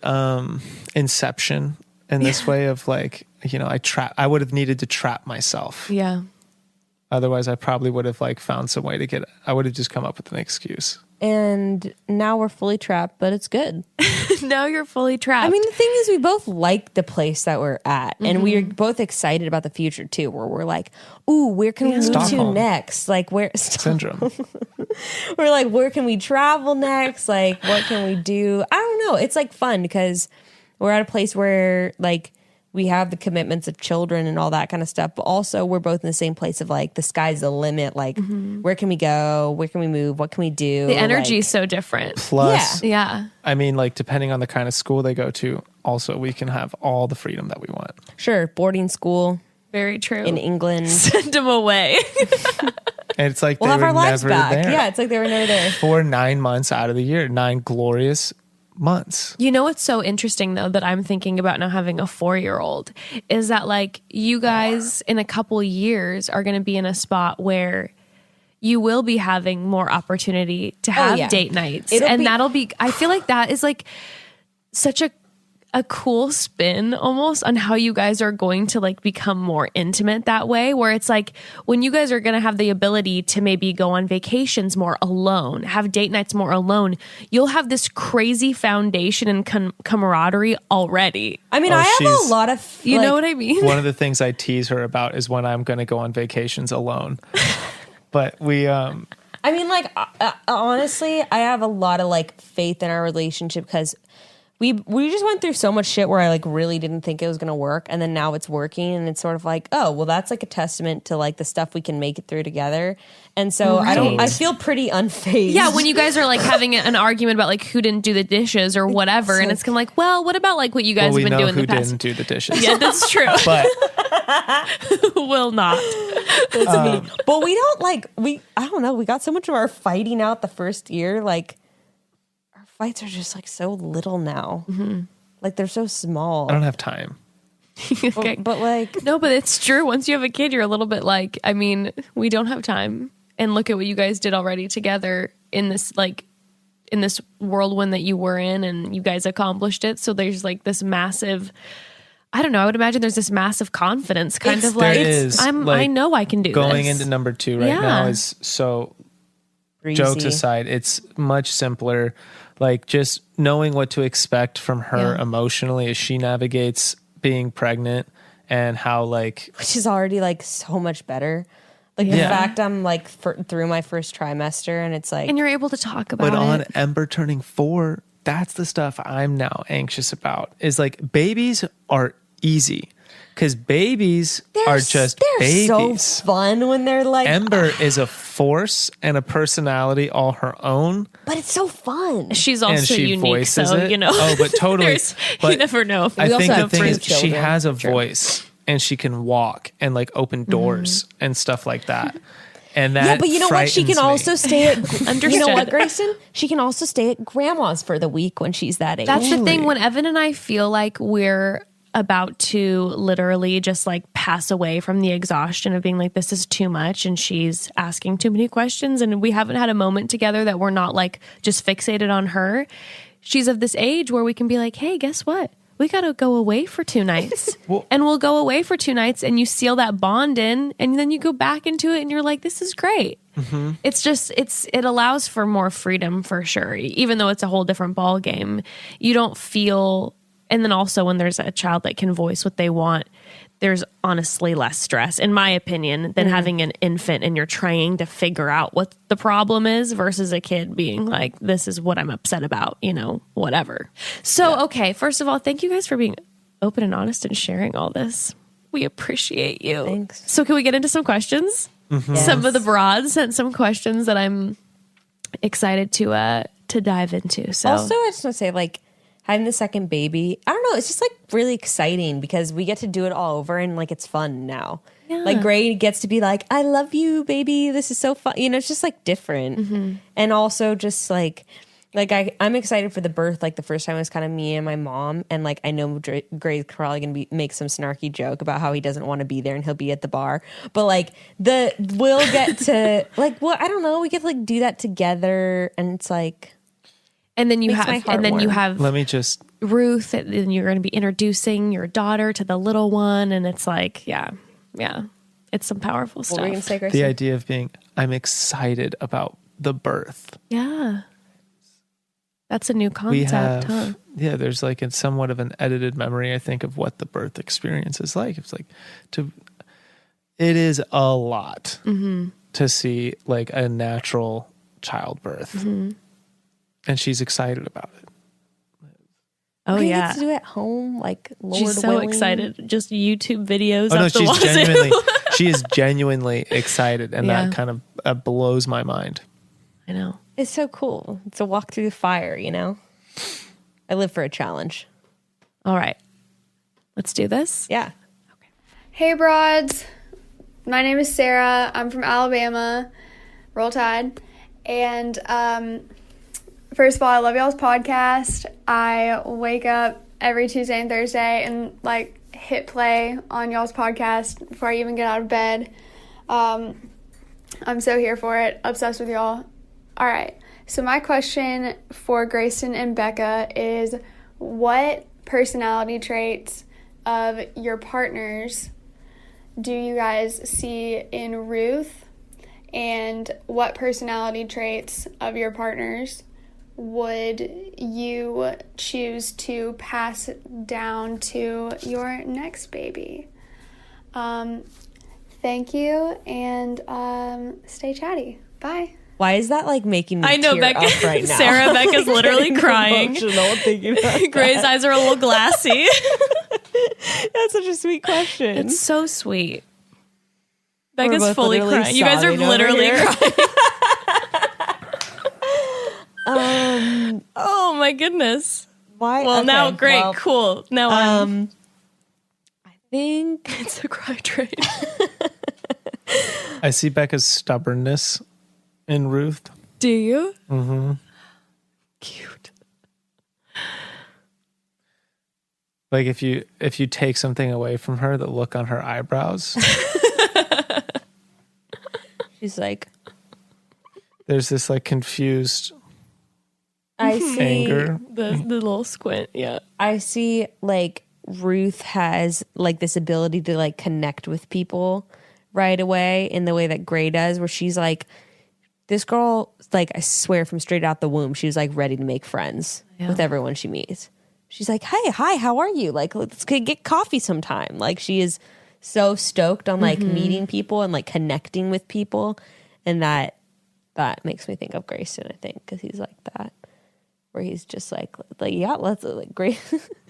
Yeah, the other day I said that I wanted more friends in Long Beach. She was like, well, hit up blah, blah, blah. Ask him to go to lunch. And I was like, I'm not doing that. What the fuck? That's, you weirdo. Those dad moments where I was like, well, Here's your options. it's not going to happen if you don't do that. So. And then Gray's all like, you want to go surfing? You want to come over? Like, you want to be my child's godfather? No, I'm just kidding. It's not like that. But yeah, just like this, like, let's be friends. Let's connect.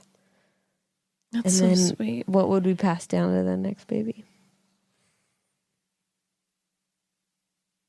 I mean, I'd be down. I'd pass on the same thing. I'll have a whole little gaggle of friendly ass kids. Yeah. Wanting to make friends.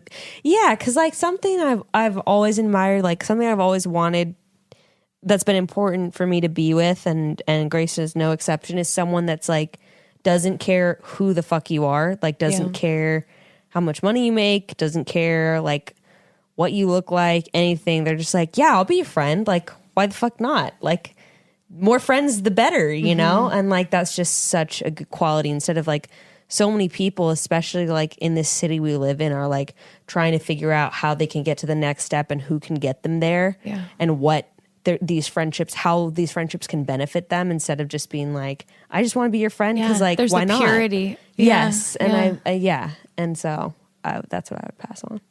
I would,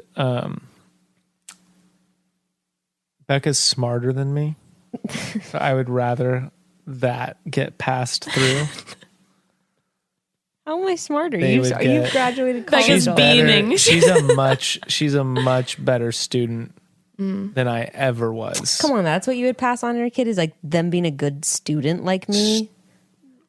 Whatever the personality trait is that goes with that, like absolutely, I would pass that on. I do not want me as like, I don't want my school, like whatever it was, the personality trait of me going through school was, I'd rather them have yours. There's like a dark side of it too, because I'm very performance oriented. So the side of it is like, not that I'm a good student, but like I want my professors to think I'm a good student, and I want to be a better student than everyone else. Right. There's a difference of like, she'll strive to get an A. Yeah, there's still the determination. I'm like, well, a B is basically an A because it means I got the idea right. I just didn't do all the extra BS to get the A. So like, but I think I was fine with the B's, and I'm like, maybe I'm giving myself too much credit, but I have like a curiosity to learn. And so like, especially being back in college right now, I mean, you're seeing me as like an adult in college, not as an 18-year-old in college. So you have to like remember that too, is I have the perspective now about like now being a mom,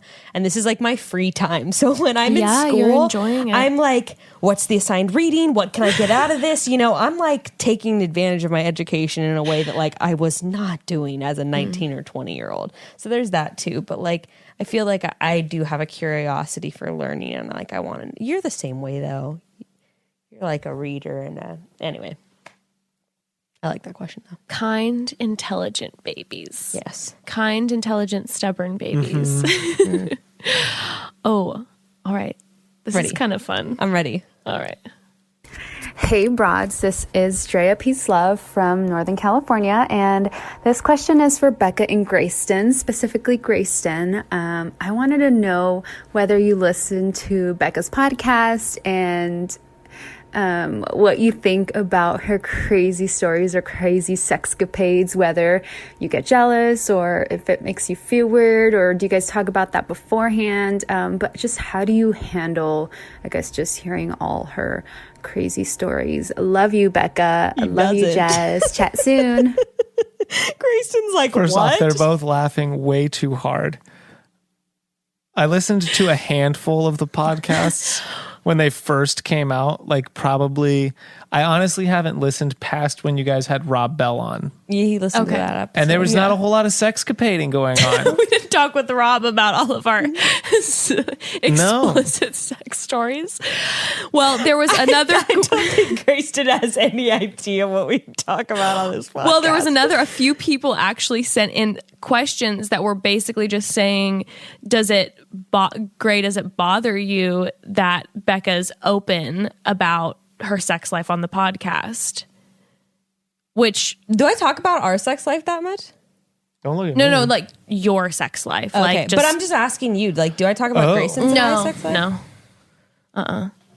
Talk about like past sexcapades. I mean, friends have asked me that, or asked Evan and I that question a bunch. They're always just like, Evan, does it bother you that Jessica talks about the fact that she likes her balls on your eye, or for your balls on her eyes?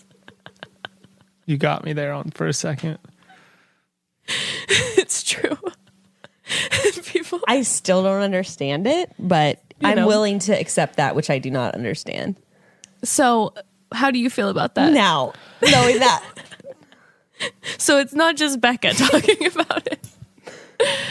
I'm confused on if it's whether or not she's talking about us or other people or just her life sex experiences. None of it really bothers me, to be honest. Like, as this is a quote, it doesn't really matter. Yeah. It doesn't really bother me. Like, one of the things I think back on it, the previous question is like, I'd rather it be honest. Mm-hmm. Like, I'd rather listen to the podcast and have someone answer her thing than to be like, she's lying. She's a liar.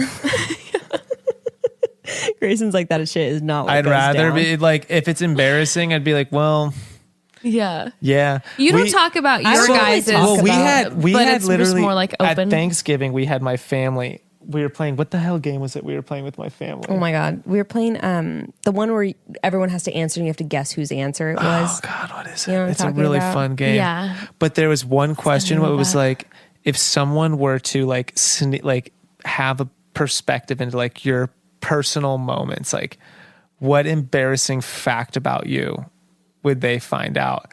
And me and Bekah like looked at each other and was like, fuck. Like, what are they going to We gave like two of the most honest answers on we the were table. like straight Did you up really? honest, like, here's some super embarrassing stuff. And it wasn't that bad. I said like I picked my nose in the car, and Grayston said like I won't reveal you, but we You go ahead and say it. Put me on blast. No, I'm not going to. But it was like we definitely gave the most honest answers at the table, and everyone else was like, I watch a lot of Food Network, and we're like, what kind of dark shit? What kind of dark shit are you guys have Yeah, some bodies we were like, underneath damn, your my family's closet. got some serious stuff because going on. everyone answers were like, your dad's was I work in circles, and I'm like, that's your embarrassing secret you're trying to hide. Oh, No, working. these Oh, like are, like- mentally working in circles. Yeah. Yeah, like sometimes I work all day and end up where I started. Like, It's like, that's your dark secret. If you saw a camera on me in my house, like I go home and I watch TV and Yes. I avoid doing Then my dishes. Oh my God. someone's it's was like, I dance embarrassing. around in my underwear, and like I'm like, that's what? You're like every night. That's me. Yeah. Oh, So gosh. and our Like, Oh my goodness. I feel like what's the weird shit? yeah, You no, there's guys gotta are be into some some dark. There's some stuff. dark stuff. like you guys are into furries sex or something like yes, that. live you for the know? furries. I have to say that with Bekah, I feel like you and I are both, obviously this podcast, we've pretty much like decided like we are not going to hold back. We have to be real and honest. Yeah. But we're only really typically real and honest about our own stuff. I don't think You're not we, like, putting people on blast. No, like I don't really there talk was about- this guy named Mark, and him and I did this, that. Like we're not really, No, I did like the only thing I say about us is I don't really talk about our sex life, except that I'm like, oh my God, the new shower in the house is amazing. It's like a sex dungeon. I'll like say shit like that. We know about the shower. Yeah, shower's awesome. Shower's fucking tight. Yes, the shower is incredible. I literally showed my friend, I was like, the shower is amazing. Oh, we didn't go into full detail, but I was like, do you ever think about like the fact that you both could die when you have sex in the bathroom? What do you mean? It's like dangerous. We both slip and die? So like our shower is But how just romantic. glass walls. And sometimes I'll have this vision of like, what if we just like slip and then all of a sudden like my arm goes through the shower and then I like slice my arm off because we're just getting it on in the shower. I've literally never thought about that. Oh, I've thought about it. I've thought about like, what if I just push you through the shower on accident or like my foot slips? Well, I cracked my head open in the shower when I was a kid. I slipped on the tile. Time to get some fucking grip tape in there, baby. When I was on swim team, we were horsing around in the shower as boys do, and I slipped. It was a big group shower. What were you guys doing in the group shower? Doesn't matter. It's way beside the point. We were horsing around. Okay. Just boy stuff, I guess. I slipped and I slid forward and my head hit the shower nozzle and I cracked my head open. And so I'm like, I'm very well aware of how slippery them shower tiles can get. I am safety aware of sex in the shower. I've slipped in the bathtub. I've slipped getting in and out of the bathtub. And I've stubbed my toe on the drain. That shit hurts. It sucks. That does hurt. Yeah, but I'm like, it's sex into there's a lot of things go on. And that's why I'm like, is it really worth it to have sex in a tub if you got like 2 inches of water in there? No. It's just for the sake of? It's just more to like do it while you have the availability. See, we never have sex in the bathtub here. You're like, let's fill that baby 2 inches up and let's go. No, also the bathtub here is so small that I would just be like, we would just get angry. We'd probably start fighting because like your leg won't. Yeah, so hot. Potentially. Hey, Broads and Grayston. This is Tonya from Wisconsin. I love your show. I have been married to my husband for 9 years and we've been together for 13. And we are still learning things about each other and ourselves. And we joke a lot about how some of our really strong personal characteristics are some of the most positive things that we bring to our relationship. But then some of those characteristics are also what makes us like the most annoying thing in the world to the other person. So my question for Bekah and Gray is, what is your favorite thing about the other person and what is the most annoying thing about the other person? Thanks. Bye. Fantastic question. Well, Tonya. Oh, I know exactly what about me annoys Bekah. What is it? Okay, wait. Oh, let's try to guess. Okay. We should definitely start with the annoying and then end on the positive note, obviously. For sure. So of course. what annoys me? Oh, well, things about me that annoy Bekah is, for instance, if we're with people and I make a joke and then I look around to Bekah to see like, did you see the joke that I made? No, he looks around the whole room. He's like, he's laughing at his own joke and he's like, looking around, seeing if anyone else is laughing. Drives me nuts. It's the most non-obvious. I mean, it's the most obvious thing ever. He's not even subtle. So he's just like tells the joke and then he's like. Wait, so did you tell him that this is the most annoying thing? Yes, I tell him all the time. I'm like, stop. Like, don't make a joke and look around the room. It's so awkward. Like, especially because he's usually the person laughing hardest. Drives me nuts. Okay, what else? Oh, about me? I'll say. Oh boy, it's hard. It's just that's one locked and loaded. It's that one. It's the other ones in social settings where, like, when Gray gets excited about a topic that he specifically likes, and no one can get a word in, and like I'll see the other person being like, I get excited. Like trying to they're just like they take that breath in like they're about to say something and Grayson's like, and the crazy thing is, and he's just monologuing. I'll draw like parallels in my brain to like you get blaming on one thing and I'm like, and it's connecting you to something else. Things. But like, and then I keep going and it's a bad. I've been trying to tell him where I'm like, just pause and be like, do you feel the same way? And just like let the other person. But then Gray starts pausing too long and you're like, no, it's too long. Just stop. We haven't gotten to that point yet. But anyway, those are the two things. Those are definitely the biggest things. But a lot less shit annoys me about you than it did like a year ago. All right. I find you so much less annoying than I used to. It's so beautiful. So what a beautiful, yeah.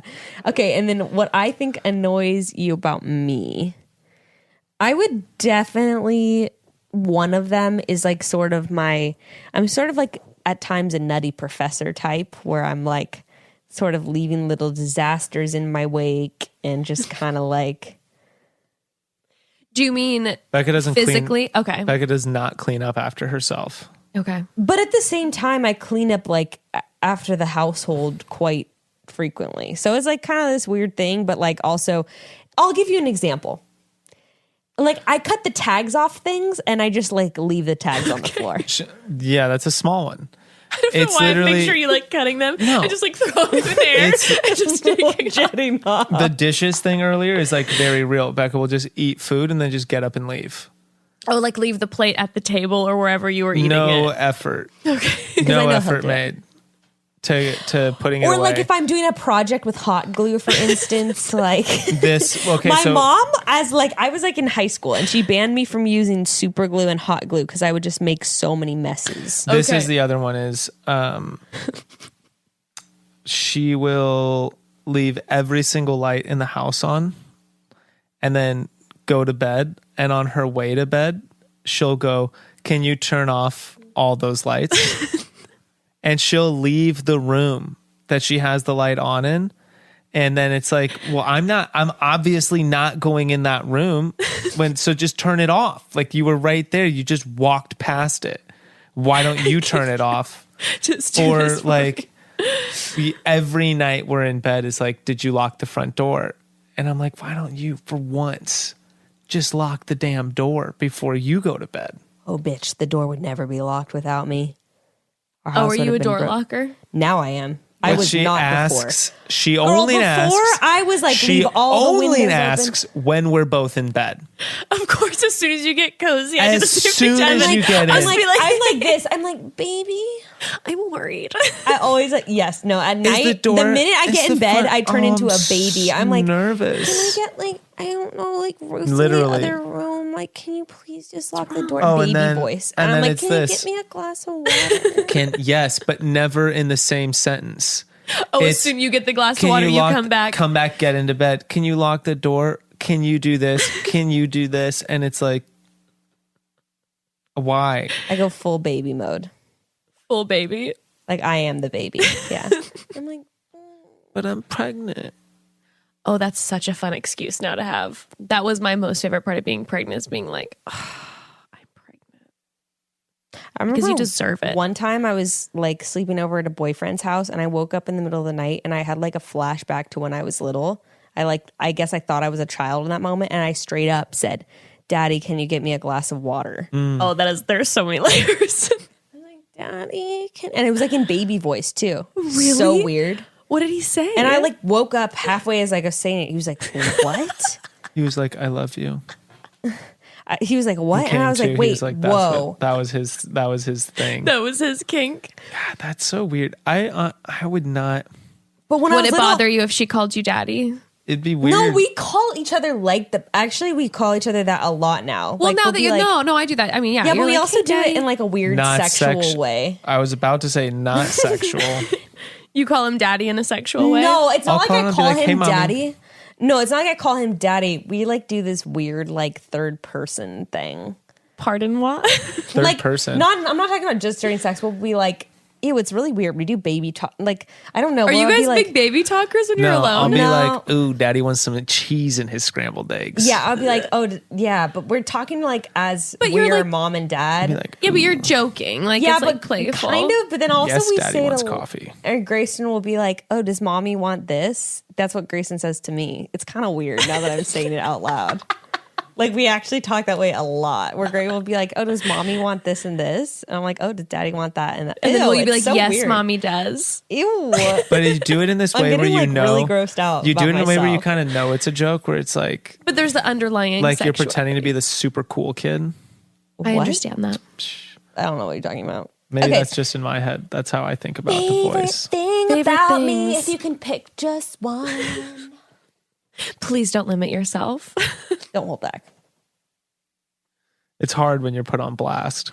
There's just so many. It's hard for me to think of just one. Why don't you go first? Okay. My favorite thing about Grayson is how easily I can manipulate him to do the things I want him to. So, but actually, like, okay, seriously though, every single night when Ruth wakes up, Gray will be the one that goes and gets her out of her crib and brings her into bed. Like, that's just like an unspoken thing that he does for me. And like, he will go get, like, in the middle of the night, if I wake up and I need water, like, he will do that for me. And like, if I'm hungry, like, he will make me food. And he just like, yeah, I don't know. He's always been like that for me, where he'll just like do things for me. It's not like it's just like I don't know. He just is willing to like do things for me just because he loves me. For me, it's on Becca's patience. I know I'm not like an easy person.